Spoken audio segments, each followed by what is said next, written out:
ज़िंदगी को दो चीज़ जो बहुत ज़्यादा प्रभावित करती है वो है हमारा अपना सीखा हुआ भय और हमारी अपनी सीखी हुई तृष्णा। उम्र के शुरुआती दौर में हम फियर्स को सीखते हैं और तृष्णाओं को बनाते हैं।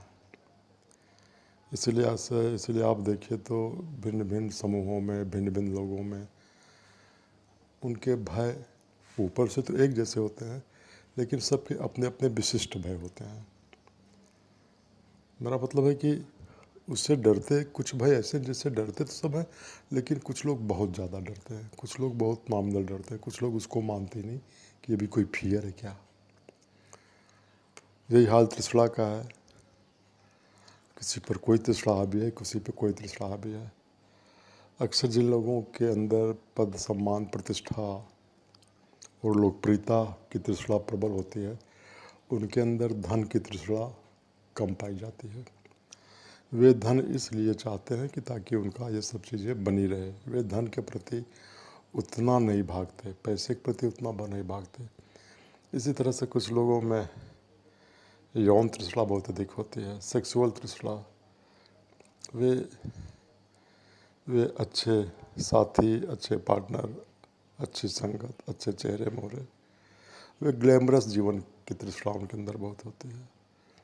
वे उतना पद प्रतिष्ठा नहीं चाहते, वे आराम चाहते हैं, ग्लैमर चाहते हैं, सुविधा चाहते हैं। उनका बड़ा मकान हो जाए, अच्छे पार्टनर्स हो जाए, 4-6 अच्छे लोगों से उनका संपर्क हो, आना जाना हो, उनकी स्वीकार्यता हो और उनके जैसा वो चाहते हैं, उनकी जो सेक्सुअल फैंटासी है वो भी ज़्यादा कदा वो पूरी होती रहे। तो ऐसे लोगों के लिए इस तृष्णा जब प्रबल हो जाती है तो इसके सापेक्ष जीवन जीते हैं। बाकी उनके लिए पद, प्रतिष्ठा, सम्मान, अहंकार, इन सब चीज़ों का उतना महत्व नहीं रहता। इनके लिए अपने ये चीज़ें उनके लिए गौड़ होती, ये चीज़ें महत्वपूर्ण होती, इस पे वो समझौता नहीं करना चाहते। वो ग्लैमरस लाइफ, अच्छे संसाधन। अच्छा, एक चीज़ और है, जैसे ग्लैमरस लाइफ जो है वो अच्छे संसाधन मांगती है, भविष्य की गारंटी मांगती है। तो कुछ लोगों में तृष्णा प्रबल होती है। और भी तृष्णाएँ रहती हैं, ऐसा नहीं, और भी तृष्णाएँ हैं तमाम तरह की। बल्कि हम अपने क्षेत्र को व्यापक कर लें, जो हम एक सुख शांति चाहते हैं, जो हमारी एक मनोवैज्ञानिक तृष्णा होती है, आध्यात्मिक तृष्णा होती है, वो भी इस तरह से तमाम हमारी तृष्णाओं में जिसमें हम घूमते हैं, तो कुछ प्रबल होती है, कुछ कम प्रबल होती है। और ये कमोबेश हर व्यक्ति में पाई जाती है कि किसमें कौन सी तृष्णा, कौन सी इच्छा, कौन सा आवेग अन्य लोगों की तुलना में ज़्यादा है। तो इसी प्रकार कुछ लोगों में पदार्थ वाली तृष्णा ज़्यादा थी, संसाधनों की, ज़्यादा से ज़्यादा संपत्ति हो जाए, अधिक से अधिक संपत्ति हो जाए। कुछ लोगों में ज़मीन के बारे में बहुत तृष्णा होती है, ज़मीन खरीदते चले जाएंगे, बनाते चले जाएंगे, खाएंगे कि नहीं, जितना कमाएंगे उससे ज़्यादा की ज़मीन, कर्जा ले लेकर के ज़मीन खोजना। वो केवल यही पता करते रहते हैं कि कहाँ की ज़मीन खाली है, कहाँ पे क्या संभावना है। वे राह चलते ज़मीन देखते रहते हैं। वे बहुत दूर जाते हैं तो वहाँ भी ज़मीन के मोल भाव देखते रहते हैं, कौन सा कोना कहाँ पे है, क्या है, कैसे है।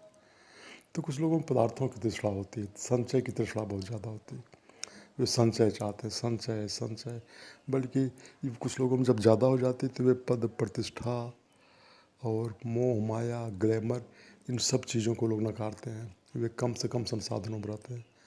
ग्लैमर में पैसा लगेगा, उसको बचा के संपत्ति में लगाते हैं। पद प्रतिष्ठा क्या गुडविल है ये भी नहीं मायने रखती, क्योंकि वो पैसा कमाने में, संपत्ति संरक्षण में बाधक है। मैं यहाँ करप्शन की बात नहीं कर रहा हूँ, उसी की ही बात नहीं कर रहा हूँ। जैसे कि आपने पैसा कमा लिया, अगर आप सामाजिक प्रतिष्ठा चाहते हैं, लोगों के प्रति, अपने प्रति एक आदर की भावना हो, एक्सेप्टेंस चाहते हैं, तो बट नेचुरल आपको पैसा भी खर्च करना पड़ेगा, आपको अपने संसाधनों को थोड़ा सा छोड़ना पड़ेगा, तोड़ना पड़ेगा, एक तरह से लुटाना जैसा पड़ेगा। तो वो लोग इसको भी नहीं चाहते, वो केवल चाहते हैं कि संपत्ति, संपत्ति दर संपत्ति, बैंक में कितना पैसा है, घर में कितना सोना चांदी है, कितनी ज़मीनें अपने नाम है, वो रहन सहन, ग्लैमर और सामाजिक पद प्रतिष्ठा उनके लिए मायने नहीं रखती।